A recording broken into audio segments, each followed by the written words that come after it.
Good morning. You're listening to the Morning Buzz 90.3 WMSC Upper Montclair.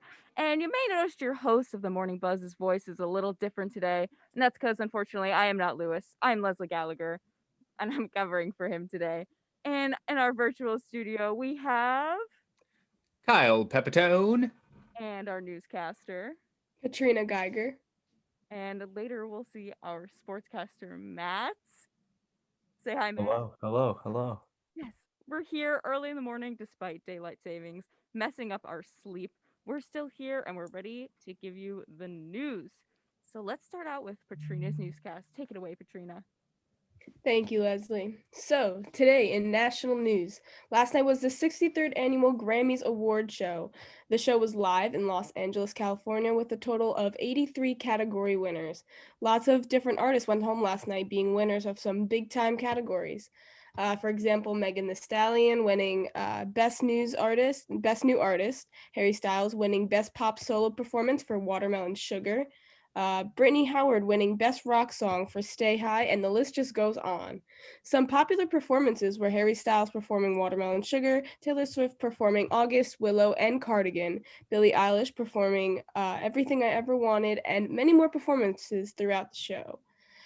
In local news, according to News 12, there was a large bushfire in Lakewood, New Jersey yesterday, causing an inconvenience to Garden State Parkway drivers. This bushfire caused the Garden State Parkway to shut down near exit 89 for hours.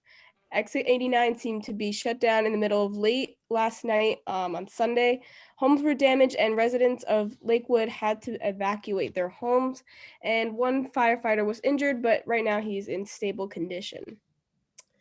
In Montclair news, according to MontclairLocal.news, Montclair Public Schools plan on resuming some in-person learning, and parents and residents of Montclair want more. Parents and residents protested in Montclair's Rand Park on Saturday about how, quote, hybrid learning doesn't cut it. Parents are tired of their children trying to learn through a computer screen for hours and want their children back in school full time.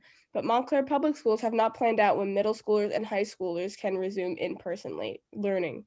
As of right now, Montclair Public Schools have planned hybrid scheduling for elementary school students starting April 12th. Montclair parents want their children back at school following the COVID social distance guidelines. Parents are anticipating a change and hoping for some normalcy for their children. And onto the weather today. Today in Montclair, there will be a high of 43 degrees and a low of 23 degrees with mostly clouds. So this concludes your news update for March 15th. Thank you, Katrina. That was very good. And I just want to say I will be right back. I'm going to Montclair to protest with these parents because I'm sick of online learning as well. Yeah. I hear you there. I can definitely see where they're coming from, especially if you're a parent of a younger child. Yeah. And you're seeing your kid like struggle. You know, I mean, we're adults, so it's a little bit easier to like focus, I guess. Wait, we are?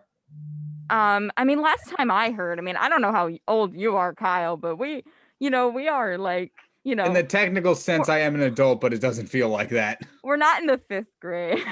Yeah, that's true. Yeah.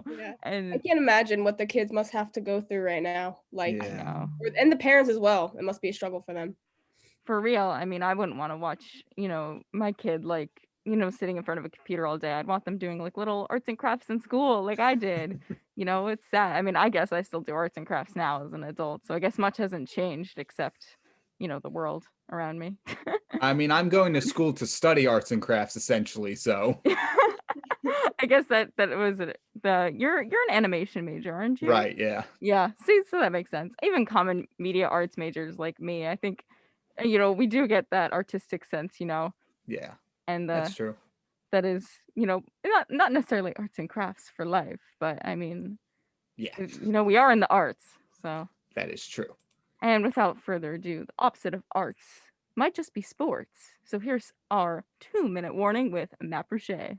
Good morning, good morning. Over the weekend in Montclair University sports, we saw several different sports plays, including women's soccer, who won 2-1 over NJCU, men's soccer, who won 5-0 over NJCU, the football team, who won 41-12 over Kane University. We saw men's baseball win over Gwinnett Mercy 5-2 and 15-2 in a doubleheader, as well as men's lacrosse, who lost 14-6 against Cabrini University. Tomorrow, the women's softball team has a doubleheader against NJCU, and the women's volleyball team will play William Patterson University.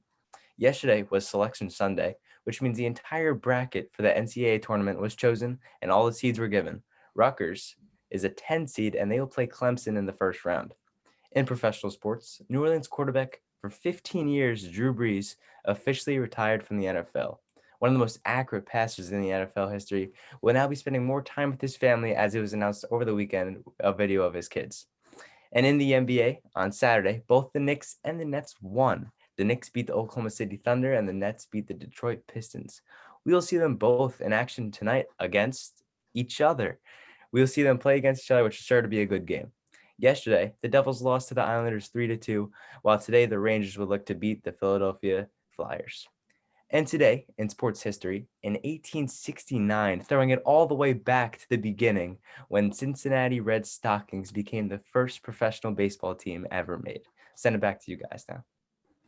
Thank you, Matt. And it always breaks my heart to hear when the Devils lose. Not that I'm a huge hockey fan, but that's our team, especially the Rangers. Oh, gets my blood boiling. But anyways, let's move on to our first story. And speaking of New Jersey, take it away, Kyle.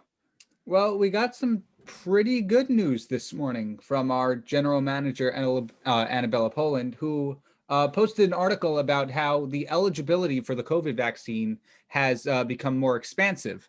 Now, a big group of people eligible for the vaccine now are transportation workers. And NJ.com gave us an entire list of people who are now eligible for this vaccine currently, including motor vehicle commission workers, NJ transit workers and other transportation workers, public and local transportation workers, including bus, taxi, rideshare, and airport employees, other public safety people such as probation officers, child protective service workers, and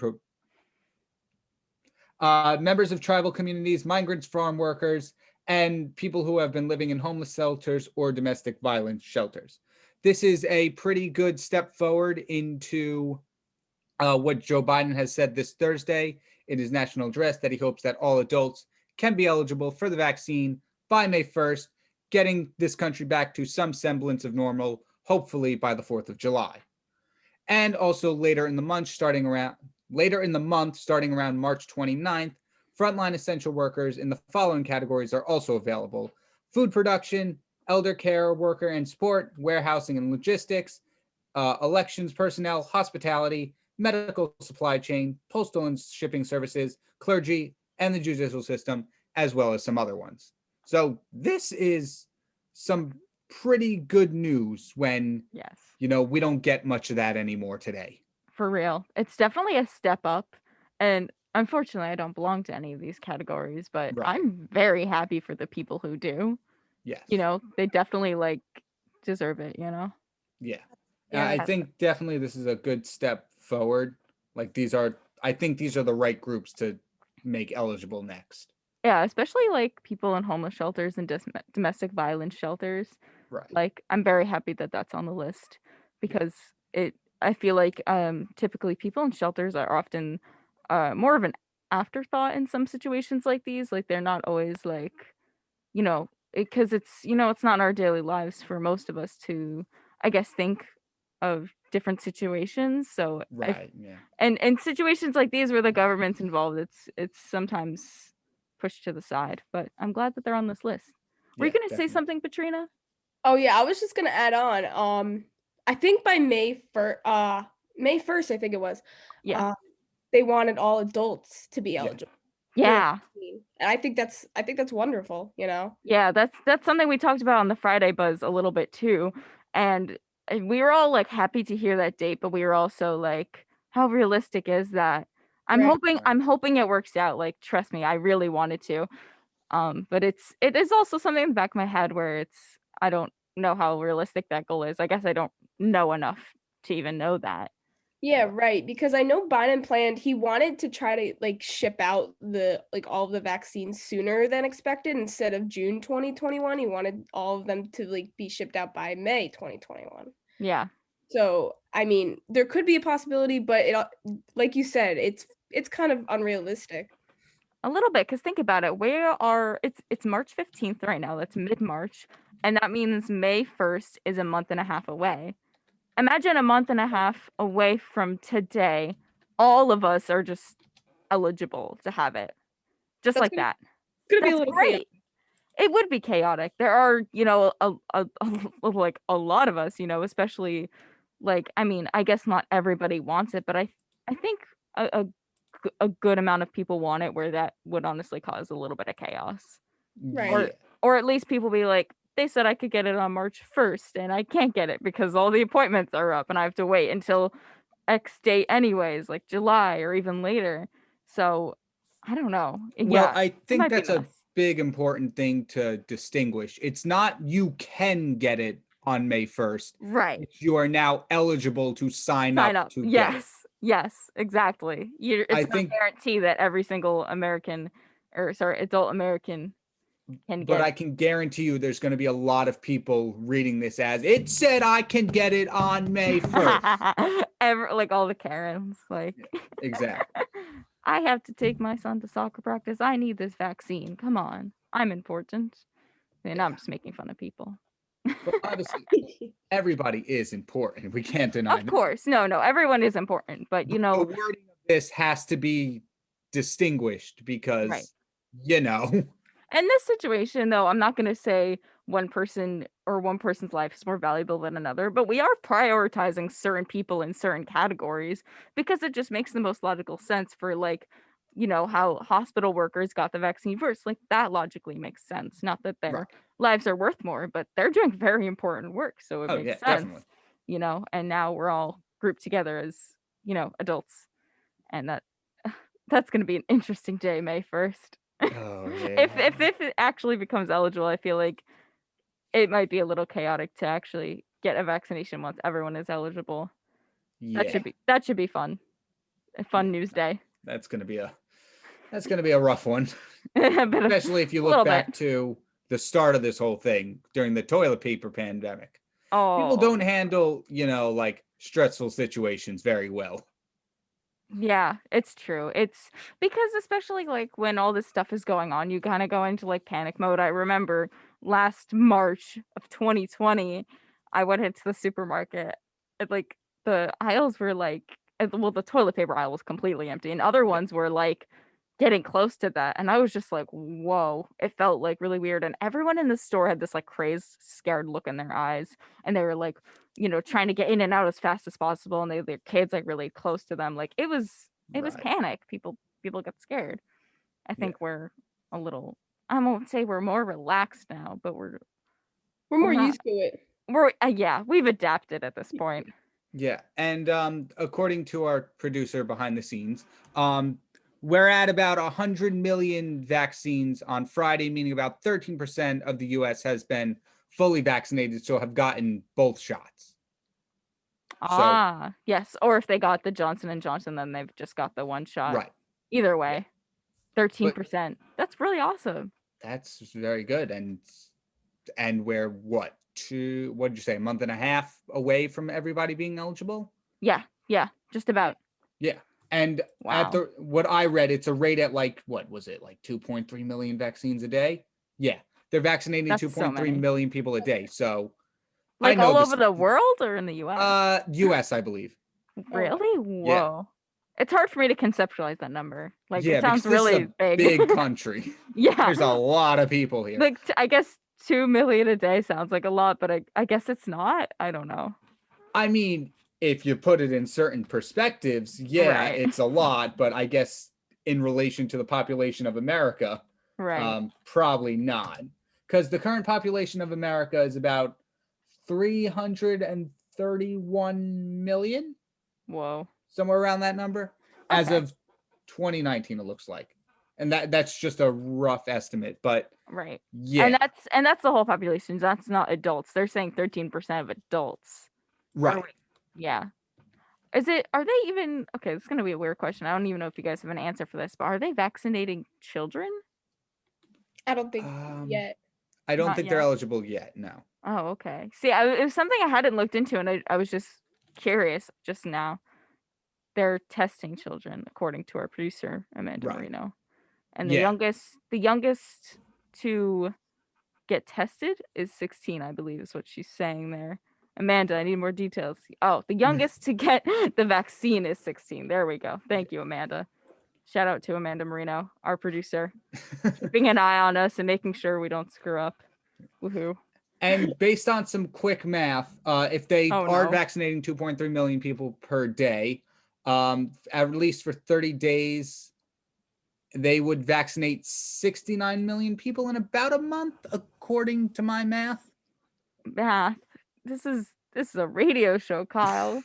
We don't do math here. We're communication students. We just talk, without, math. Yeah, I just wanted to get an idea of how many people we would No, have it's good. I'm just in the next month, like how many people would still be left by that May 1st eligibility. So if Right. it's about 100 million now plus 169 million by, say, mid-April, I'd say, and this is very rough estimates, but that's about half, Yeah. a little less.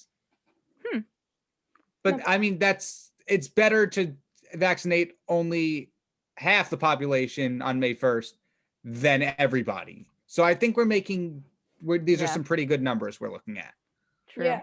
I've heard that there's more people that have gotten vaccinated than that had the virus, like, in general, which is good. That was pretty true. quick. Yeah. I only know a handful of people. Like one of my best friends and her family got the virus, and then maybe another person.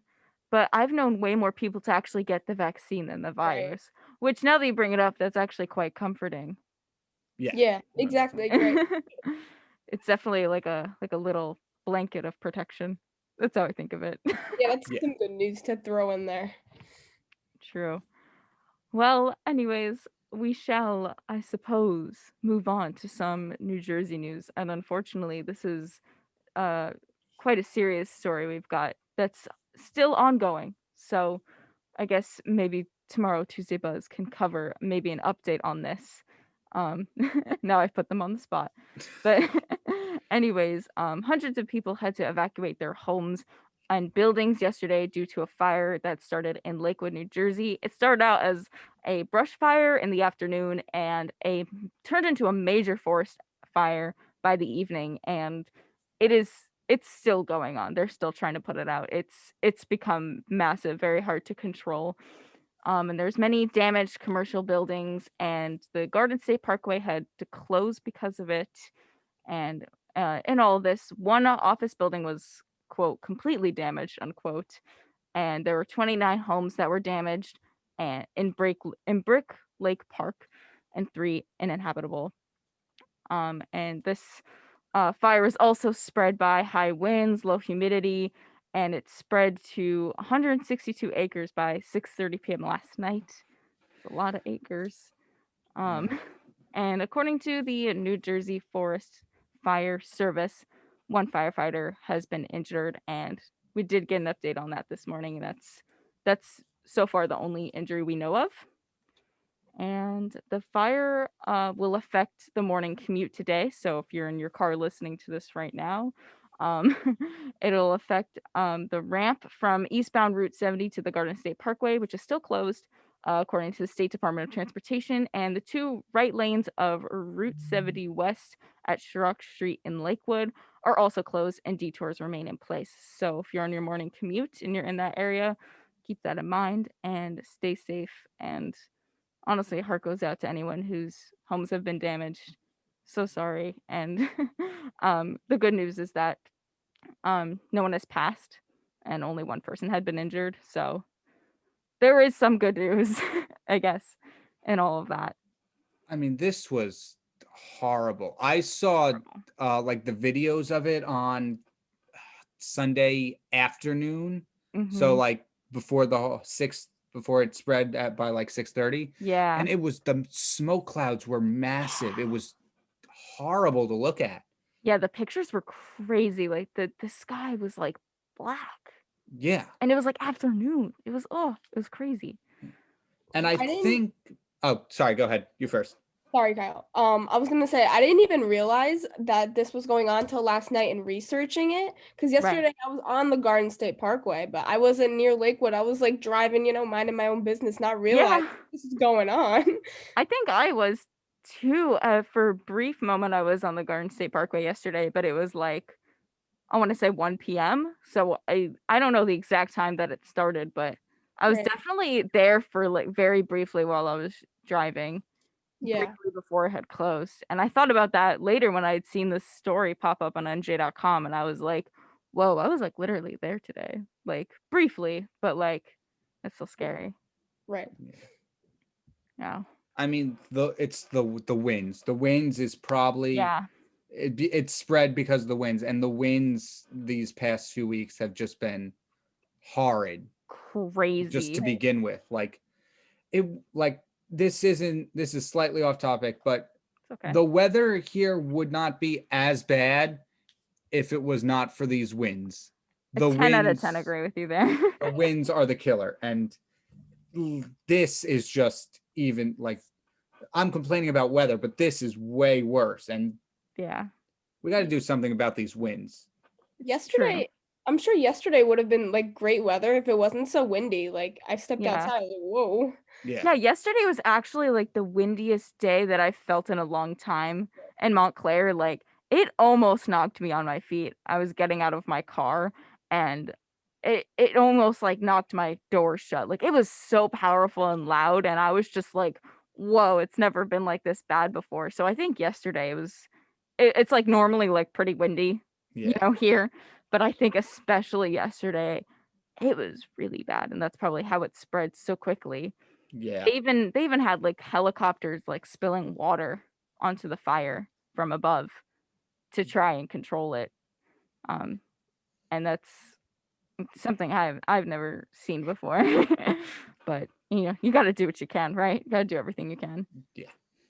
Well, hopefully they can get this um, under control very soon, because they've been fighting it for at least 12 hours at this point. Way more than Yeah. that.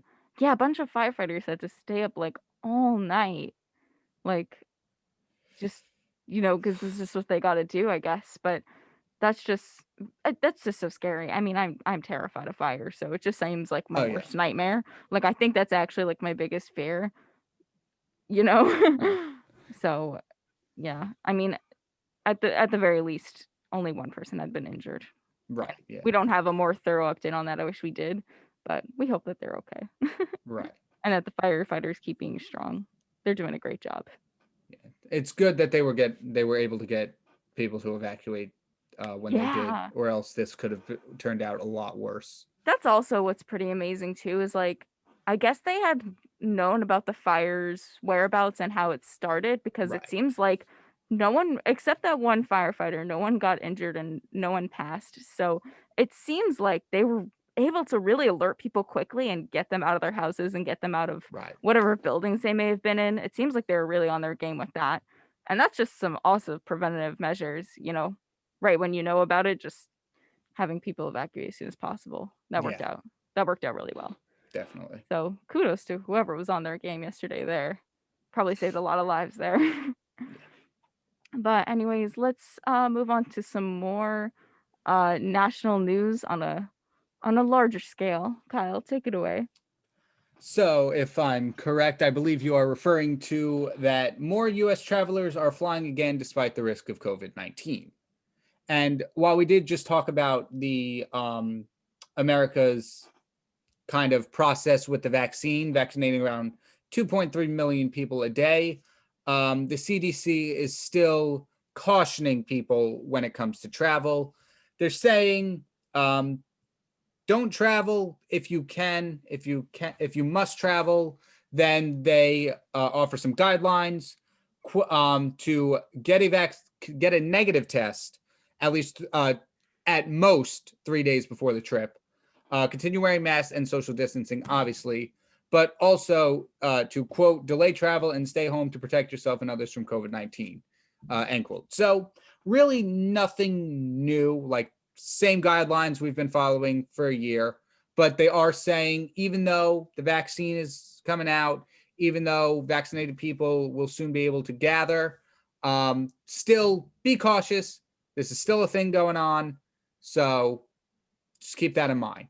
And just for numbers' sake, this Friday, over 1.2 million Americans passed through airport security, marking it the busiest the airports have ever been since this was all shut down last March. Oh my God.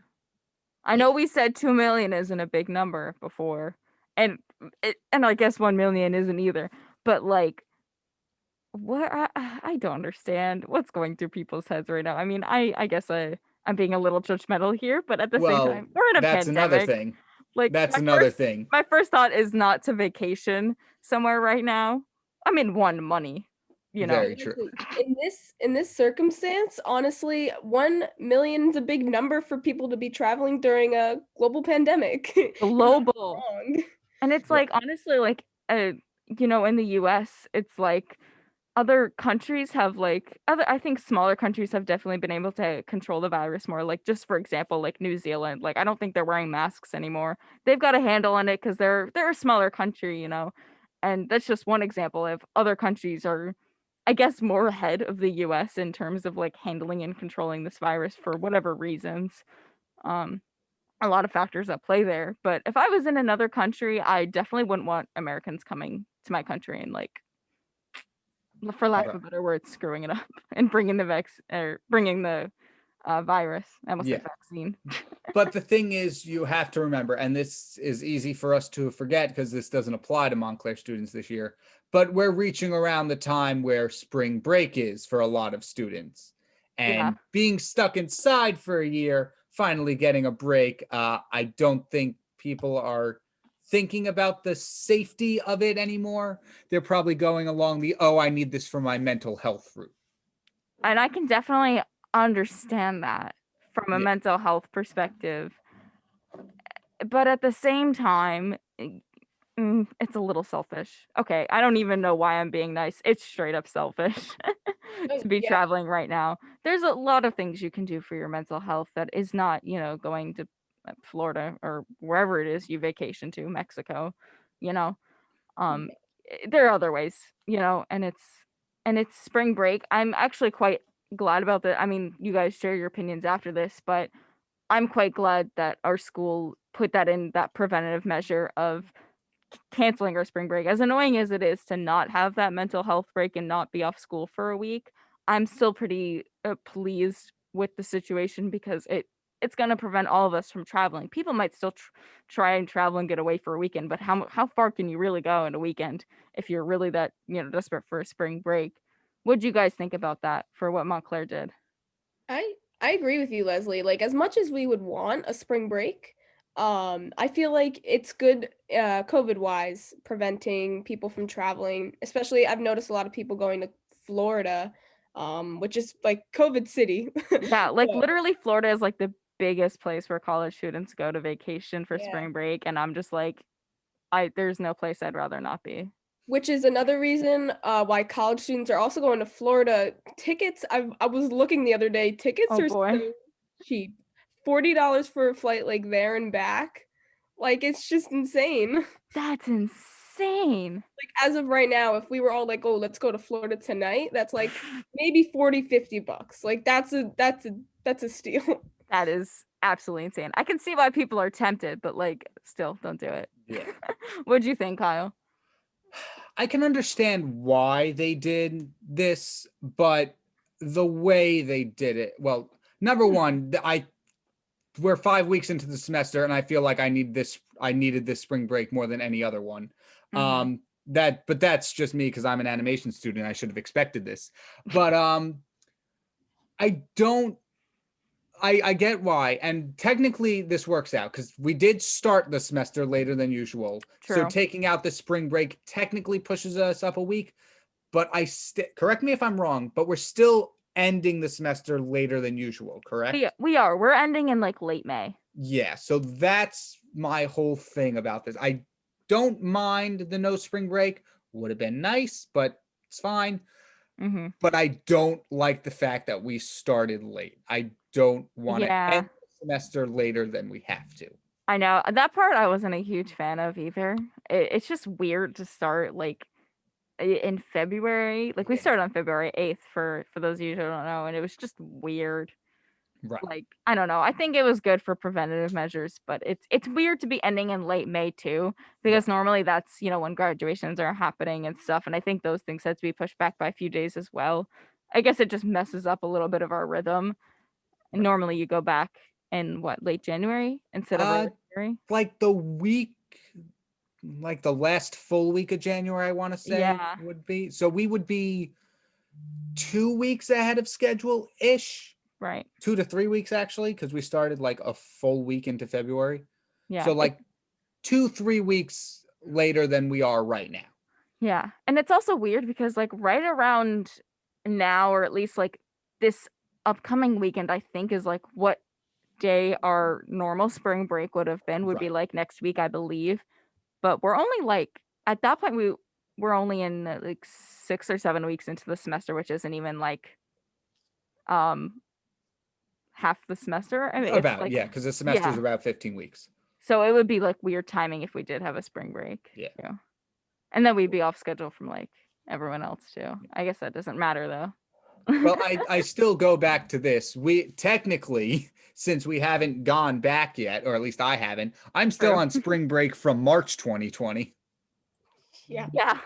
I agree. That 2 week long break when I thought life was so good. I was so Oh. happy. And then it was like, oh, your guys are already home. Stay there. That threw me through a loop. Yeah, a little bit. Well, anyways, we're going to take a little bit of a break on the buzz. You're listening to 90.3 WMSC Upper Montclair. And when we come back, we'll be talking about the Grammys.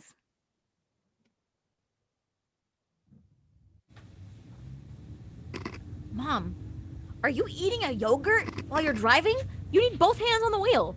I need to get the most important meal of the day. Mom, since when do you have a TikTok?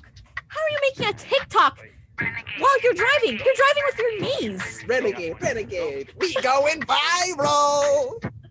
Wait, are you getting a tattoo? When did he get in the car?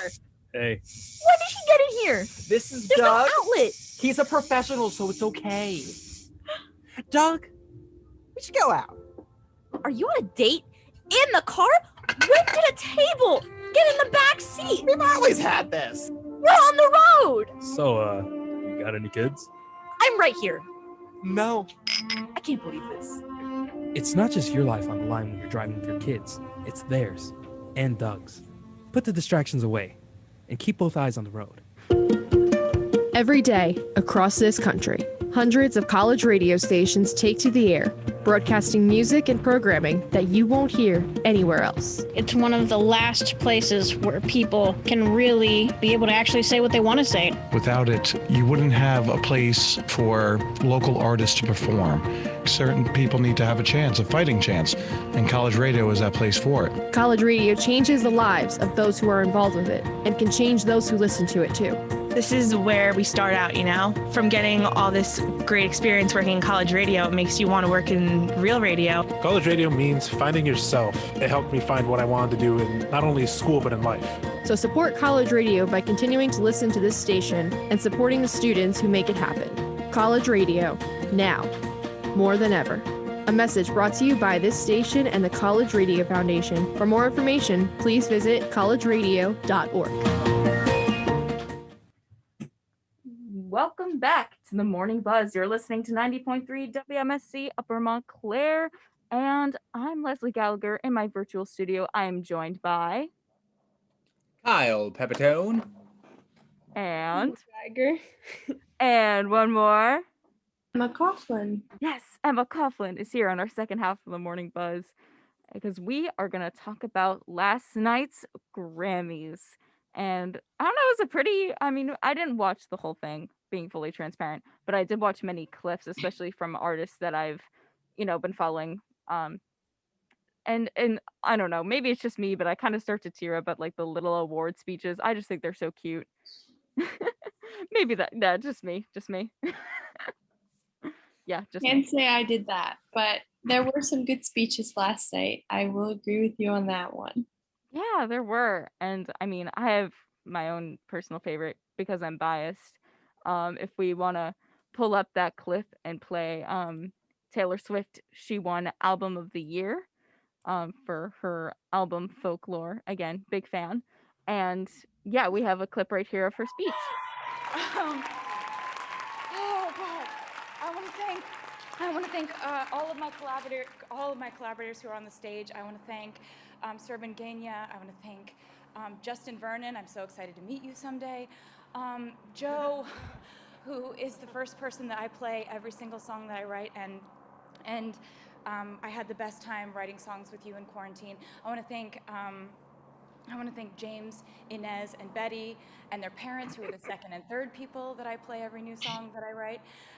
But mostly, we just want to thank the fans. You guys met us in this imaginary world that we created, and we can't tell you how honored we are forever by this. Thank you so much, and thank you to the Recording Academy. We'll never forget that you did this for us. Thank you so much.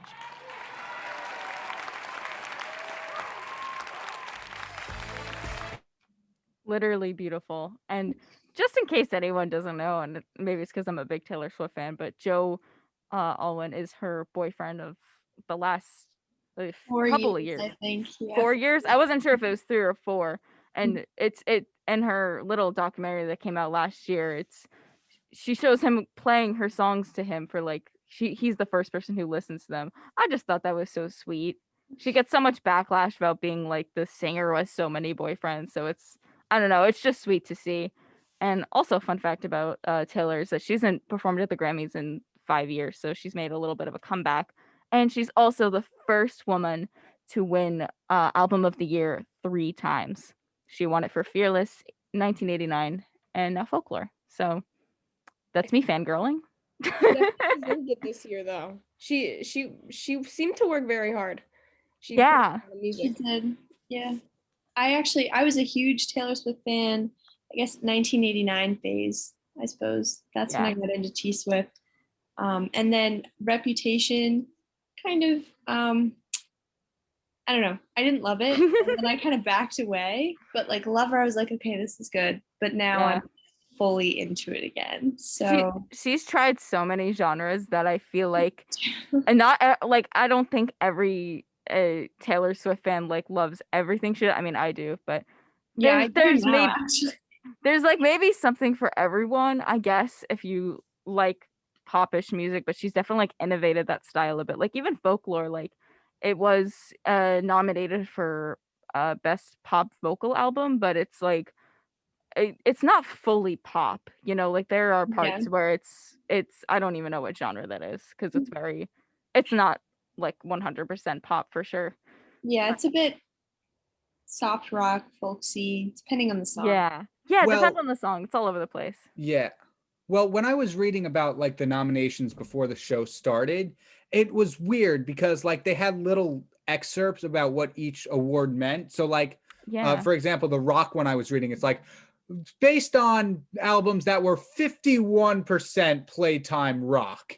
So I assume that applies to the pop album. It's just more math, Kyle, really. Sorry, just throwing it out there. But I just found it so weird. Like, to me, it felt like, we couldn't find a full rock album. So it just has to be half and you're good to go. Yeah, it's definitely, music is not as cut and dry as it used to be, I guess. Like there's a lot more wiggle room in terms of genre, which I like. I think that's not a bad thing at all. Interesting albums. Folklore is definitely an example of that. Same with Evermore, which is Folklore's sister album, which I'm very curious to see what's going to happen with Evermore for next year's Grammys. True. Like, is that going to be nominated, or I sure hope so. I think it's Evermore. Better than Folklore, so I mean, I don't want to say what's better than the other, but I do kind of agree with you there. Evermore definitely. I mean, they both hit me in the feels, right? They're both artistic, beautiful, great, and poetic. But I think I like Evermore just like a little bit more, just a little bit. Yeah. But they're sisters. Can't pick a favorite. It's But anyways, I guess we should go through the list of all the people who won, and let's start with Record of the Year, and that went to Billie Eilish for the song Everything I Wanted. Album of the Year, like we were saying before, Folklore by Taylor Swift. Song of the Year, I Can't Breathe by her. Also a beautiful speech there. Oh my god. Okay. Anyways, best new artist, Megan Thee Stallion. Best pop solo performance, of course, Harry Styles, Watermelon Sugar. You know, I don't think anyone thought that was a surprise. I mean, of course I wanted Taylor Swift to win, but like I'm biased, right? I love her too much. Best pop duo or group performance went to Rain on Me for Lady Gaga and Ariana Grande. Best traditional pop vocal album, American Standard, James Taylor. Best pop vocal album. What's wrong with my voice today? Okay. Future Nostalgia by Dua Lipa. Best dance recording, 10% by Katrina featuring Kali Uchis. Best trance dance electronic album, Bubba by Katrina. Hope I'm saying that right. Too late now. Okay. Best contemporary instrumental album, live at the Royal Albert Hall, Snarky Puppy. Best rock performance, Shimika, Fiona Apple. Best metal performance, Bum Rush by Body Count. Best rock song, Stay High, Brittany Howard. Best rock album, New Abnormal, The Strokes. Best alternative music album, Fetch the Bolt Cutters by Fiona Apple. Best R&B performance, Black Parade by Beyonce. Best traditional R&B performance, Anything for You by Liddicy. Best R&B song, Better Than I Imagined, Robert Glasper featuring her and Michelle DiGocello. Oh boy. Okay. We're moving on. Best progressive R&B album, It Is What It Is, Thundercat. Best R&B album, Bigger Love, John Legend. Best rap performance, Savage by Megan Thee Stallion featuring Beyonce. Best melodic. Oh my. Melodic. Melodic. What is wrong with me today? Best melodic rap performance, Lockdown by Anderson .Paak. And best rap song, Savage, Megan Thee Stallion featuring Beyonce. Best rap album, King's Disease by Nas. Best country solo performance, When My Amy Prays, Vince Gill. Best country duo group performance, 10,000 Hours, Dan and Shay and Justin Bieber. Best country song, Crowded Table by the Highwomen. Best country album, Wildcard by Miranda Lambert. Best new age album, More Guitar Stories, Jim Chemo West. Okay, wait, I'm gonna cut you off real quick because we just went through a lot of them, and believe me, there are a lot more to go through. So we ran through the biggest ones, like we've read off the biggest ones. So why don't we discuss those ones? Well, it was a big night for women. There was a lot of women in that list. So that's really great. That was a huge thing. A lot of people are talking about that, especially because it's Women's History Month. So that's a big deal as well. Two of the other big winners besides Taylor Swift, Billie Eilish, were Beyonce and Megan Thee Stallion, which was awesome. I've been waiting for Beyonce to get the recognition she deserves since, what year was that? I think it was 2017 when Lemonade lost. That was ridiculous. And I actually stopped watching the Grammys after that because I was so annoyed about it.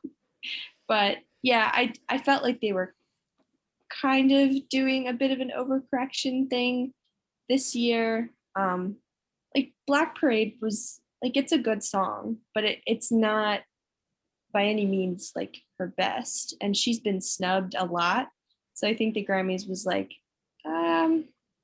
let's just make up for it and give her a few and make her the most awarded female artist of all time. And let's make a big deal about it because we messed it up a few years ago.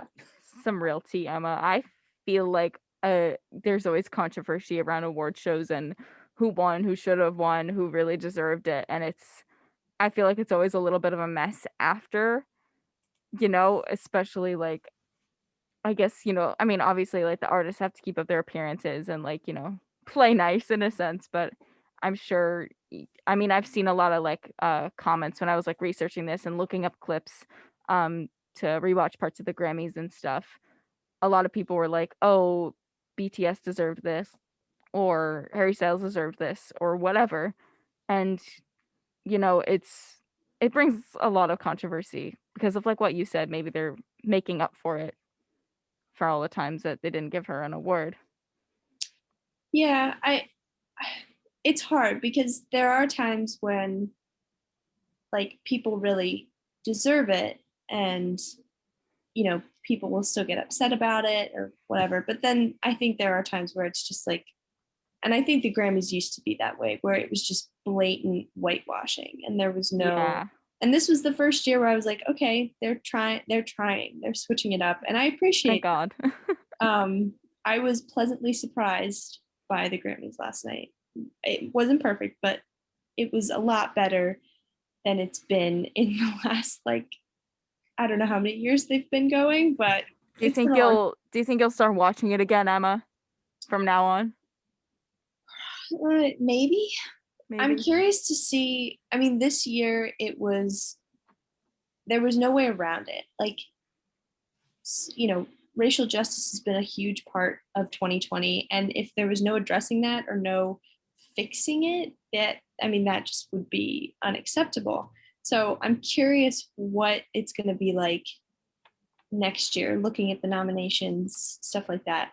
And honestly, on a basic level, I don't love the Grammys because they are essentially a money-making thing. So they're not looking at the best music of the year. I mean, it was a lot more diverse and the best it's been in a while, but there's so much more good music out there that they just don't listen to because it's not what's popular. So yeah. I have trouble with that and too. I do want to speak on that part because when I was reading through the nominations, like before the show, just to, kind of get prepared, see what I'm in for, because I don't watch award shows too often. I couldn't even recognize any of the nominees. And now I don't listen to pop music on a regular basis. I don't listen to anything mainstream. But even the rock and mostly the rock area as well, I'm like, I've never heard of any of these people. And I am Mr. Rock and Roll. Oh, Kyle. I've never heard of, I've never heard of Fiona Apple's, Brittany Howard, Big Thief. Well, Phoebe Bridgers sounds familiar, but I've never heard of her. But You've never heard of them? I've at least heard of them. I've heard of them. I'm not surprised you don't know these names, actually. Yeah, I think a lot of people know Fiona Apple. I feel like that's like she's been around a while. She's been around a while. Been around since 2017. Now I know, that's just she was up for Best New Artist. Yeah, so she's fairly new. Bridgers fan, so I am also biased on that one. But I mean, I definitely have to check them out. But I had some comfort when I got to metal section because I know about Code Orange. I knew In This Moment, and I knew Poppy. I listened to them, so I'm like, okay. Is Poppy doing rock music? Poppy actually, because Poppy, if I'm wrong, was that YouTuber that did she was. odd videos. Yeah, I listened to her stuff because I'm like, why not give it a shot? Because her album covers got very metal. Yeah, like there's one where she's just like covered in black paint, I guess it is. It's a black and white photo, so you really can't tell. But it's like she's covered in black paint, and she's got like spike. Yeah, she's got like a chin of spikes, and she's covered in like that black metal paint, like you would see like a black metal band wear.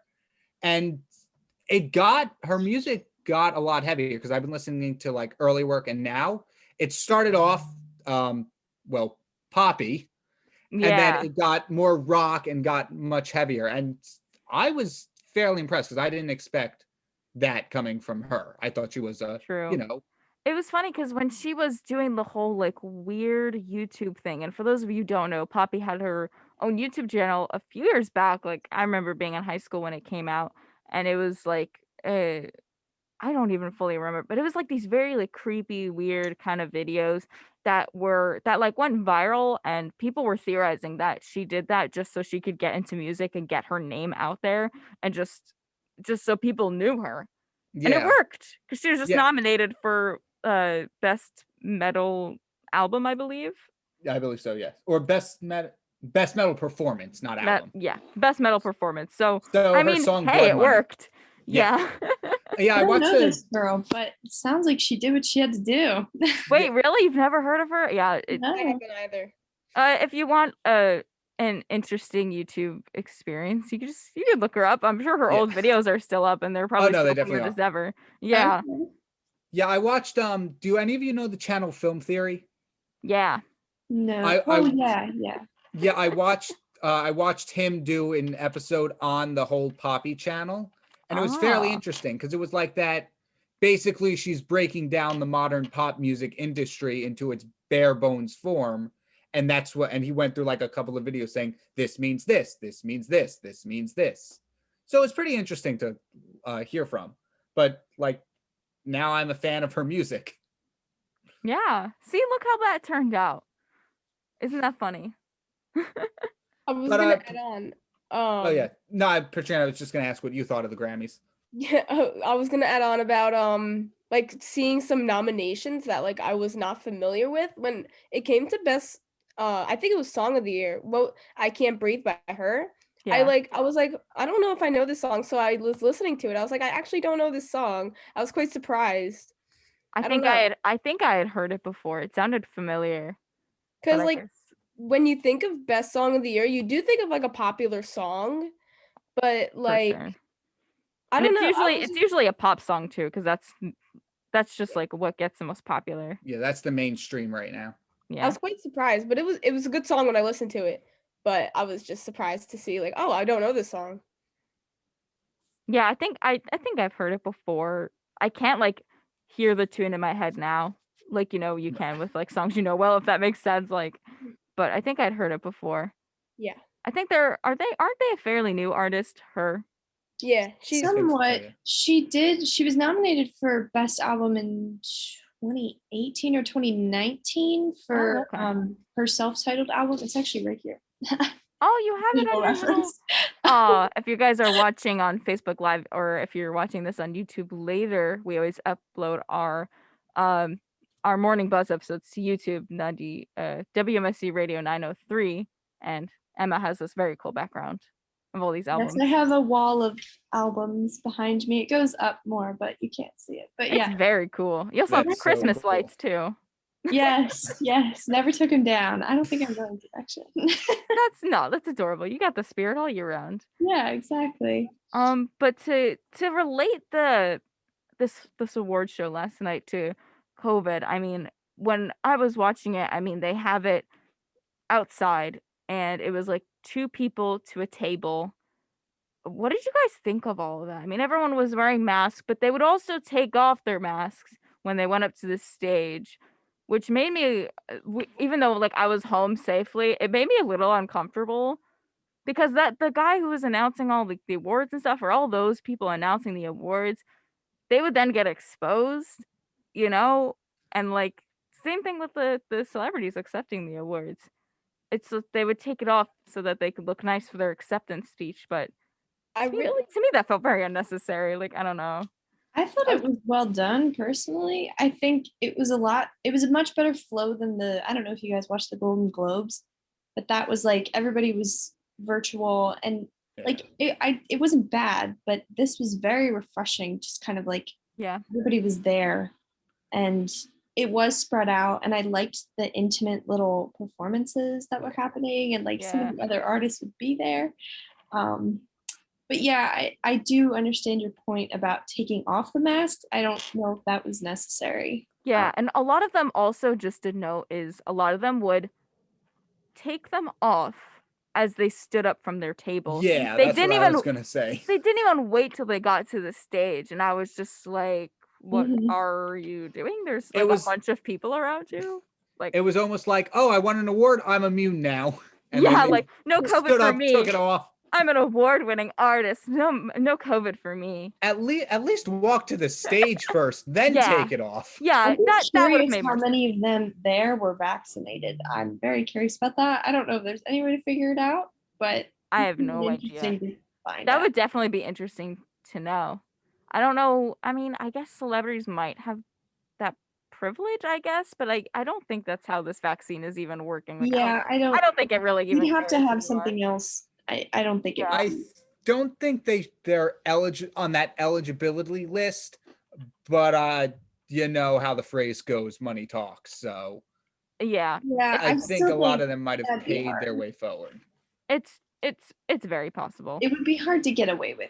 I think maybe I'm wrong. Maybe I'm looking at this too optimistically. The other thing too that I'm sure every single person there was probably tested like I don't know, 10 times before the Grammys, I'm sure. So that also could have been why people were taking off their masks. But it's also like the thing is like you get your test, right? And then it takes a day or two for you to get your results. And it's like you could have, in theory, gotten COVID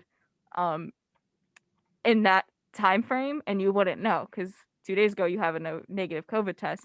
That's kind of like the danger of it is like you think you may be safe, but I mean, are you ever really safe? Like, I don't know. That's the thing. Yeah. I mean, if you test like every day to the, up to the award show, they probably could get away with it. I think that's probably why they all had negative COVID tests. It's just still like a little unnerving to see people taking their masks off when there's people around them. It's just like I feel like they could have waited until the stage, but I know they want to have like their big artist moment where they like walk gracefully and there's like no mask on them. They look beautiful. Like I feel like it's that kind of thing. Not to make fun of them. A lot of the masks matched their outfit, so yes. Although Shout I out can to understand Taylor them. Swift real quick. She had her adorable flower dress and then a matching flower mask. Oh my god. So cute. And also, Dua Lipa had this bedazzled dress, like complete, like shiny, like what's it called? Just like total bling. I loved that performance. I thought that was amazing. She did great. She did really great. I know. So her performance was live and some were not. I'm pretty I was just gonna ask that. Yeah, I'm pretty positive. Like some were pre-recorded. Like I'm positive that Taylor Swift's was pre-recorded. That's what I read somewhere. But Dua Lipa's was live. Silk Sonic was definitely pre-recorded. They had special effects out the wazoo. Yeah, They definitely had done it before. That was a good performance, though. Oh my god, it was funny, but like also so good. Actually, honestly, every performance was really well done. I used to get very bored watching like live performances at the Grammys. Like I don't know, they all were the same, but people got really creative this year, and I loved it. Yeah, I think they had to. Yeah. It was really awesome to see. I just going back to Dua Lipa's performance. It was just again, maybe I'm biased because I love the color pink. Her entire set was pink. All of the costumes were pink. It was absolutely adorable. It was, I really like the I guess set design you would call it for Taylor Swift's video. The whole don't even cottage thing was insane. I couldn't tell if it was blue or gold, and I was so happy. Oh no, not this debate again. I think it was both though. Yeah, it was like some ways it was blue, some ways it was gold. It was beautiful. It was for those of you who didn't get to see it, it was it was basically her first song starts without her on this grass covered roof, or I should say ivy covered roof, because I'm pretty sure it was a reference to one of her other songs called Ivy, where she talks about a house being covered in ivy, and it's a metaphor, but anyway. So she's on this house, and then the next song she like somehow goes inside the house, like to the lower level. Right. And then she's like with her two songwriters that helped her write everything. I love them too. I know, right? Jack Anatonoff has my heart. That's a story for another time. I love him though. And then for the third song, they came kind of out of the house, more forward. It was really beautiful though. It was very creative. Yeah. And engaging. Very nice to look at. But I don't know. I thought it was, as somebody who doesn't watch award shows too much, I was pretty interested. It's not my type of music, but overall, I thought the Grammys were fun to watch. Yeah, overall. It was well done. Overall, yeah, I was pleasantly surprised overall, which is good. That's a lot for me for the Grammys, honestly. Yeah, definitely. I thought overall thought it was good as well. Katrina, final thoughts? Yeah, I honestly, as somebody, I watch award shows, but I do get bored kind of easily when they keep doing the same thing. But honestly, I really did enjoy it. I did. Nice. Yeah. Well, we're a little bit out of time here on the Morning Buzz today. You've been listening to 90.3 WMSC Upper Montclair, and make sure you check out the Tuesday Buzz tomorrow with Amanda and Caitlin. And we will see you next week. Have a good week, everyone.